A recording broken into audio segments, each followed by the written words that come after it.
On peut comprendre cette multiplication des pains selon 4 niveaux, selon les 4 sens de l'Écriture. Tout d'abord, le sens littéral. Il s'agit véritablement d'un miracle et Jésus, à partir de 5 pains d'orge, 2 poissons, va nourrir une foule nombreuse. Le même Jésus, ne pourrait-il pas le faire aujourd'hui? Deuxième sens, spirituel, théologique. Et là, on peut y lire l'Eucharistie. Plus loin, dans le chapitre 6 de Saint Jean, on nous parle du discours selon le pain de vie. Et Jésus lui-même se dit être le pain de vie pour tous. Troisième sens de l'Écriture, le sens moral ou celui de l'agir chrétien.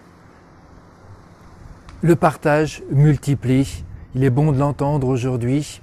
À partir du peu que nous avons, véritablement, nous pouvons nourrir la planète si nous le décidons.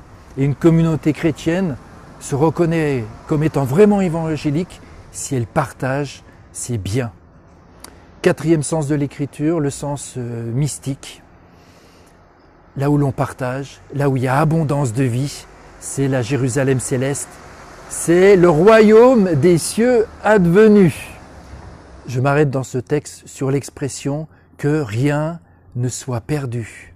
Ce que dit Jésus après la multiplication des pains et des poissons, rassemblez tout pour que rien ne se perde.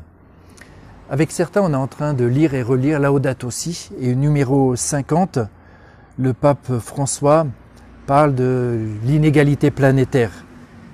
Je lis, nous savons qu'on gaspille approximativement 1/3 des aliments qui sont produits. Et lorsque l'on jette de la nourriture, c'est comme si l'on volait la nourriture à la table du pauvre.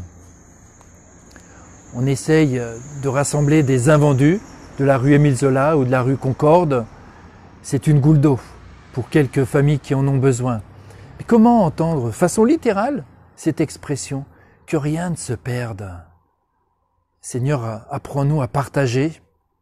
Il est grand le mystère de la foi et plus nous y entrons, plus nous allons davantage loin dans le don et dans le partage.